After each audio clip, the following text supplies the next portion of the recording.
గుర్తుపెట్టుకోవాల్సింది product of the two numbers అమ్మ, right? So product of the two numbers, product of the two numbers, రెండు సంఖ్యల లబ్ధము అంటాం, right? రెండు సంఖ్యల లబ్ధము. సో రెండు సంఖ్యల లబ్ధం అంటే అప్పుడు మనకి ఏమవుతుంది, రెండు మల్టిప్లై అవ్వాలి కదమ్మా, ఏఎక్స్ ఇంటూ బిఎక్సే కదా, రైట్? ఏఎక్స్ ఇంటూ బిఎక్స్ అంటే అప్పుడు దీని వాల్యూ ఏమవుతుంది ఇక్కడ, ఏబి ఎక్స్ స్క్వేర్ అవుతుంది, రైట్? రెండు సంఖ్యల లబ్ధం మనకి ఏమవుతుంది ఇక్కడ, ఏబి ఎక్స్ స్క్వేర్ అయింది, రైట్? నెక్స్ట్ అదే విధంగా రెండు సంఖ్యల కసాగు, LCM of the two numbers,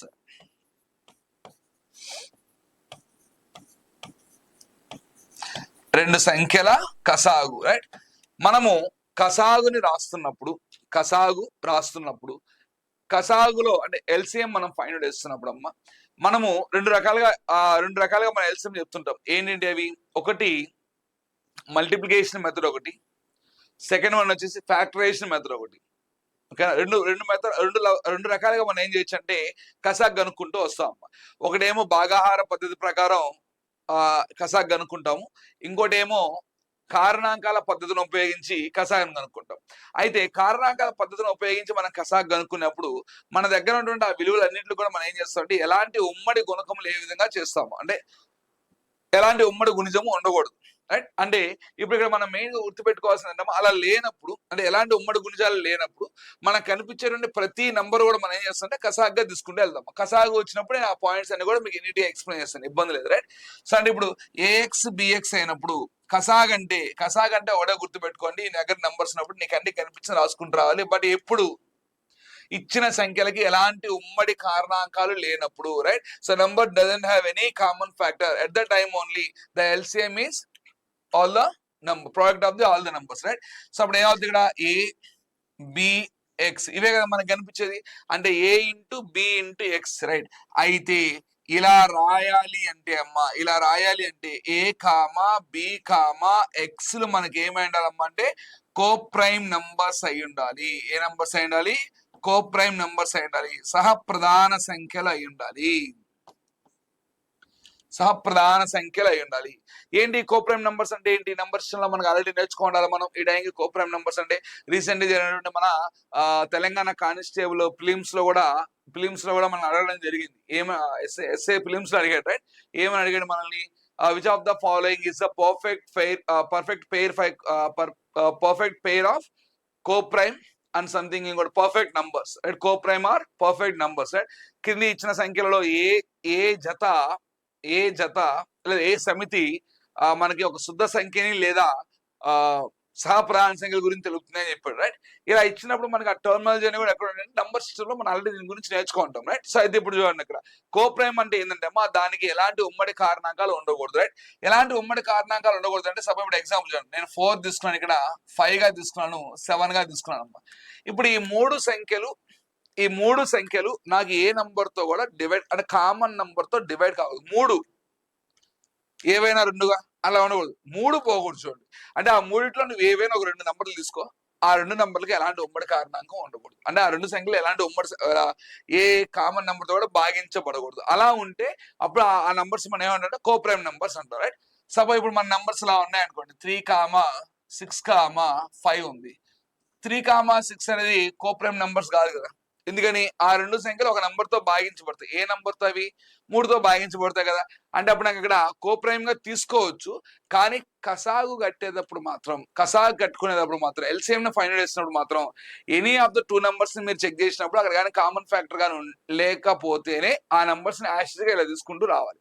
అలా కాకుండా ఏవైనా 2 నంబర్స్ కి మనకు కామన్ ఫ్యాక్టర్ ఉంది అంటే మనం ఎల్సిఎం ఎలాగైతే ఫైండ్ చేస్తామో ఆ విధంగా ఎల్సిఎం ని ఫైండ్ చేసి ఇక్కడ ఆన్సర్ ఫైండ్ చేసుకుంటూ రావాలి, రైట్? సో ఇవన్నీ కూడా మనం ప్రాబ్లమ్స్ చేస్తాం. రీసెంట్ గా జరిగిన ఎగ్జామ్స్ లో కూడా దానికి సంబంధించిన ప్రాబ్లమ్స్ చాలా అడుగున్నాడు ఎగ్జామ్, రైట్? సో అంటే ఇప్పుడు ఎల్సిఎం ఆఫ్ ద 2 నంబర్స్ మనకి ఏమవుతుంది ఇక్కడ, ఏబిఎక్స్ అవుతుంది. అంటే కసాగు రెండు సంఖ్యల యొక్క కసాగు అంటే మనకి ఏమైందమ్మా, ఏబిఎక్స్ అవుతుంది, రైట్? అయితే next HCF of the 2 numbers,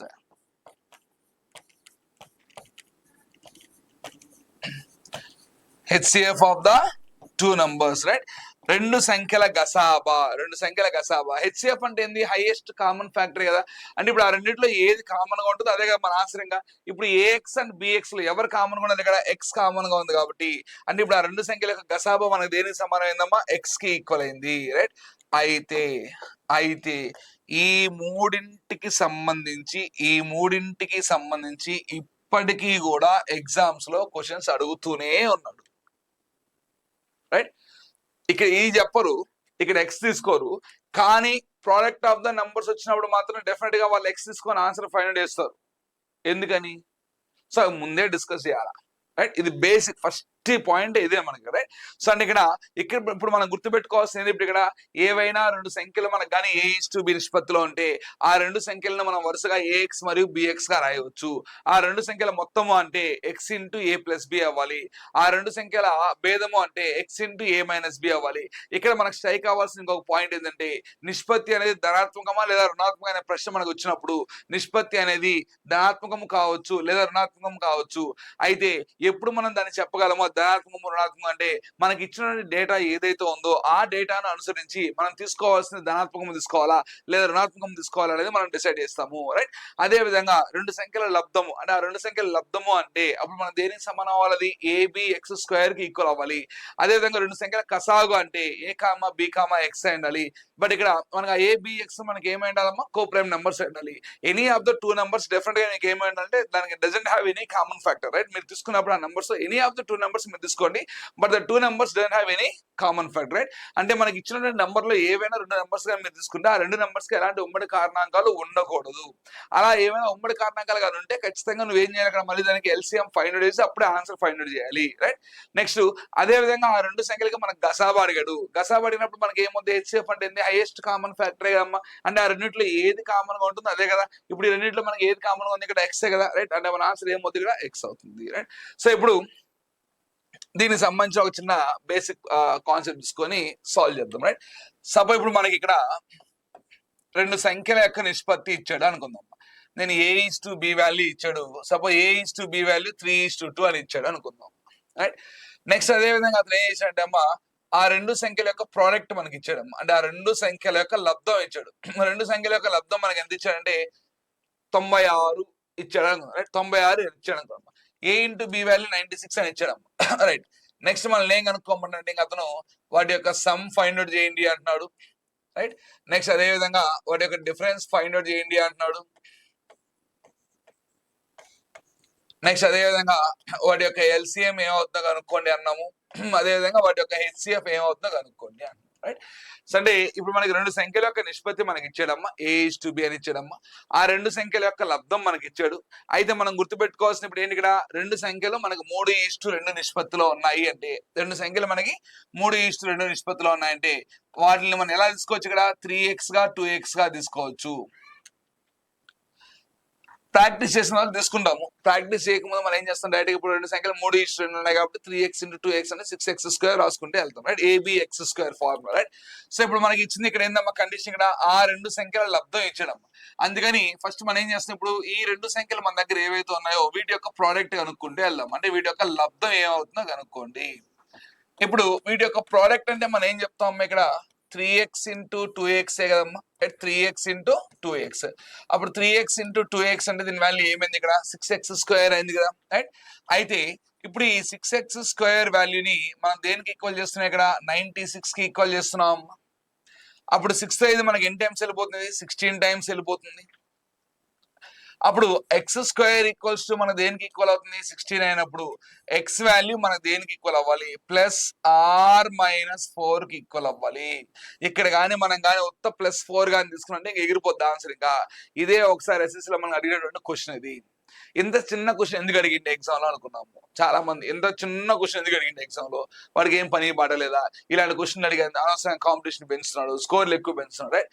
ఇలాంటి తెలుసు ఎందుకు అడుగుతారని చెప్పాను కూడా అతను రైట్. ఇప్పుడు ఇలాంటి క్వశ్చన్ అడిగితే ఏమంటే దెన్ ఫైండ్ ద నంబర్స్ అన్నాడు. దెన్ ఫైండ్ ద నంబర్స్, ఆ రెండు సంఖ్యలు కనుక్కోండి అని అన్నాం. అప్పుడు ఎగ్జామ్ లో అంటే మనకి ఆప్షన్లు ఏం చేసినంటే అతను ఇలా ఇచ్చాడు, అంటే ఎలా -12. సో -12 ఇచ్చాడు. అదే విధంగా +8 అని ఇచ్చాడు అమ్మా. సెకండ్ ఆప్షన్ ఏం చేసినంటే +12 అని ఇచ్చాడు, -8 అని ఇచ్చాడు. థర్డ్ ఆప్షన్ ఏం చేసిందంటే -12 అని ఇచ్చాడు, -8 అని ఇచ్చాడు. ఫోర్త్ ఆప్షన్ ఏం చేసిందంటే మనకి అందరికి వచ్చే ఆన్సర్ నన్ ఆఫ్ దీస్ ఇది ఇచ్చినాడు చూడు. మన వాళ్ళు నిష్పత్తి తీసుకోరు, ఇక -4 తీసుకో, పక్కన పెట్టేస్తారు. 4 కదా, 12, 2, 8 ఇవన్నీ ఇంకా చూడరు. ఇంకా నంబర్స్ ఏందని కూడా చూడడం చూడ ఎగ్జామ్ లో మనం. ఎందుకంటే మనకు ఆవేశం ఎక్కువ, తొందర ఎక్కువ ఉన్న టైంలో మనం ఎక్కువ చేసేయాలా, అందరికంటే ముందు వెళ్ళాలి, నువ్వే అందరికంటే వెనకాల ఉంటావు చూడు ఇప్పుడు, రైట్? సో అయితే ఇక్కడ నెగిటివ్ ఉంది, ఇది కాదు, ఇక్కడ నెగిటివ్ ఉంది, కాదు, ఇది కూడా నెగిటివ్ ఉంది, కాదు, అంటే మన ఆన్సర్ నన్ ఆఫ్ దీస్. ఇలాంటివి అంటే ఎగ్జామినర్ కి ఎలా ఉంటుందంటే నువ్వు ఎక్కడ మిస్టేక్ చేస్తావో తెలుసు, నువ్వు ఎక్కడ తప్పు చేస్తావో తెలుసు అని అన్ని అబ్జర్వ్ చేసి మనకి ఇస్తారు చూడండి, రైట్? సో అందుకే మనం ఎప్పుడు కూడా గుర్తుపెట్టుకోవాల్సిందంటే మనం నేర్చుకునేటువంటి ప్రతి ఒక్క పాయింట్ కూడా చిన్న చిన్న బేసిక్స్ సహా నేర్చుకుంటూ రావాలి. మనం నేర్చుకున్న ప్రతి ఒక్క బేసిక్ కూడా మనం గుర్తుపెట్టుకోవాలి. అవి గుర్తుంటేనే మన ఎగ్జామ్ లో ఆన్సర్ ఈజీ చేయగలం, రైట్? అయితే ఇప్పుడు ఇక్కడ ఎక్స్ వాల్యూ +4 అయింది, -4 అయిందమ్మా. అయితే ఫస్ట్ మన ఇక్కడ మనల్ని అడిగింది అన్ని కూడా, ఇప్పుడు నేను ఏం చేస్తున్నా ఇక్కడ ఓన్లీ పాజిటివ్ వాల్యూతో వెళ్దాము, లేదా నెగిటివ్ వాల్యూతో కూడా వెళ్దాం, రైట్? అయితే నేను ఇక్కడ ఫస్ట్ సమ్ కనుక్కుంటున్నాం అమ్మా, రెండు సంఖ్యల యొక్క మొత్తం ఎంత కనుక్కోండి అన్నాడు. రెండు సంఖ్యల మొత్తం అంటే మనం ఏం చెప్పాం ఇప్పుడు, a+b × x కదమ్మా. a+b × x అంటే a+b అంటే ఎంత, 3 + 2 కదా, 5 కదా, రైట్? అప్పుడు దీని వాల్యూ ఏమవుతుంది ఇక్కడ, 5 × 4, 5 × 4 అంటే దీని వాల్యూ ఏమైంది ఇక్కడ 20. 5 × 4 20. మనకు ఒకవేళ నెగిటివ్ నెంబర్ ఇచ్చుంటే నెగిటివ్ నెంబర్ రాసుకుందాం, దాంట్లో ఏం ఇబ్బంది లేదు, రైట్? సో నెక్స్ట్ ఒకవేళ అతను మనల్ని ఏమడిగాడు ఇప్పుడు, డిఫరెన్స్ అడిగాడు అమ్మా. డిఫరెన్స్ అడిగాడు అంటే వాటి యొక్క భేదం అడిగాడు మనల్ని. ఒకవేళ నేను ఇప్పుడు భేదంగానే అడిగితే అప్పుడు మనం ఏం రాస్తాం అమ్మా, 3 - 2 కదా, a - b × x కదా, 3 - 2 అంటే 1, 1 × x ఎంత 4, రైట్? 1 × 4 అంటే దీని వాల్యూ ఏమైందమ్మా 20. నెక్స్ట్ అదే విధంగా నెక్స్ట్ మళ్ళీ మనల్ని ఏమడిగాడు, కసాగు అడిగాడు, ఎల్సిఎం అడిగాడు. కసాగు ఎప్పుడు కూడా ధనాత్మకమే ఉండాలి. నెగిటివ్ వాల్యూస్ కి మనం ఎల్సిఎం ఫైండ్ అవుట్ చేయము, బాగా గుర్తుపెట్టుకున్నాం, రైట్? సో ఇప్పుడు ఇది ఎల్సిఎం అన్నాం. ఎల్సిఎం అంటే మనం ఏం చెప్పామమ్మా, a/b/x అన్నాం కదా, a/b/x అన్నాం. ఏ వాల్యూ ఎంత 3, b వాల్యూ ఎంత 2, x వాల్యూ ఎంత 4 అయింది. అప్పుడు 3 × 2 × 4 అంటే దీని వాల్యూ ఏమైందమ్మా 24 అవుతుంది, రైట్? దీని వాల్యూ ఏమైంది ఇక్కడ 24 అయింది, రైట్? సో నెక్స్ట్ అదే విధంగా హెచ్సిఎఫ్ అడిగాడమ్మా, గసాబా అని అడిగాడు. అప్పుడు హెచ్సిఎఫ్ అనేది మనకి దేనికి ఈక్వల్ అవుతుంది, ఇప్పుడు ఇక్కడ హెచ్సిఎఫ్ అనేది రెండింటిలో కామన్ ఉండాలి కదా, మనకి కామన్ ఉండే నెంబర్ ఏంది x కదా, అప్పుడు x వాల్యూ ఎంత వచ్చింది ఇక్కడ 4 అని వచ్చింది, రైట్? ఇలా ఇప్పటికీ కూడా మనకి ఆ 3 సంబంధించింది, ఏది ప్రోడక్ట్ కి సంబంధించింది, మల్టిప్లికేషన్ సంబంధించింది, అదే విధంగా ఐ మీన్ ప్రోడక్ట్ సంబంధించింది, ఎల్సిఎం సంబంధించింది, హెచ్సిఎఫ్ సంబంధించింది అనమాట. ఇప్పుడు కూడా ఎగ్జామ్ లో క్వశ్చన్స్ మనం ఇంకా అడుగుతూనే ఉన్నాడు. అందుకని ఈ కాన్సెప్ట్ బాగా గుర్తుపెట్టుకున్నాం. ఫస్ట్ కాన్సెప్ట్ ఇదే మనకి, right? So ratio of the 2 numbers మీకు a/b అని ఇచ్చినప్పుడు మనకి ఎలాంటి రిలేషన్స్ వస్తాయి, ఏమేమి వస్తాయి, ఇవన్నీ కూడా బాగా గుర్తుపెట్టుకోండి. అయితే కసాగ్ కనుక్కున్నప్పుడు జాగ్రత్తగా ఉండండి. కసాగ్ కనుక్కున్నప్పుడు ఖచ్చితంగా ఈ 3 మన కోప్రైమ్ నంబర్స్ ఉండాలి. ఆ మూడింటిలో ఏ 2 తీసుకున్నా సరే మనకు ఖచ్చితంగా కోప్రైమ్ అయితేనే మనం డైరెక్ట్ గా కసాగులోకి a/b/x గా తీసుకోవాలి. అంతేగాని ఏమైనా రెండు ఉమ్మడి కారణాంకాలు ఉన్నాయనుకోండి, అంటే ఇలా ఉన్నాయనుకోండి, అప్పుడు ఖచ్చితంగా మనం కసాగ్ కనుక్కొని ఆన్సర్ ఇవ్వాలి, రైట్? ఎక్స్ ఖచ్చితంగా అనుకుంటారండి. ప్రాబ్లమ్స్ చేసినప్పుడు చెప్తాం, రెడీ చెప్తాం, ఇబ్బంది లేదు. కానీ బేసిక్స్ నేర్చుకునేప్పుడు మాత్రం ఖచ్చితంగా అవి నీట్ గా నేర్చుకుంటూ రావాలి, రైట్? సో నెక్స్ట్ బేసిక్స్ మనం ఏం చేద్దాం అంటే అమ్మా నెక్స్ట్ వీడియోస్ లో డిస్కస్ చేద్దాం, ఓకే?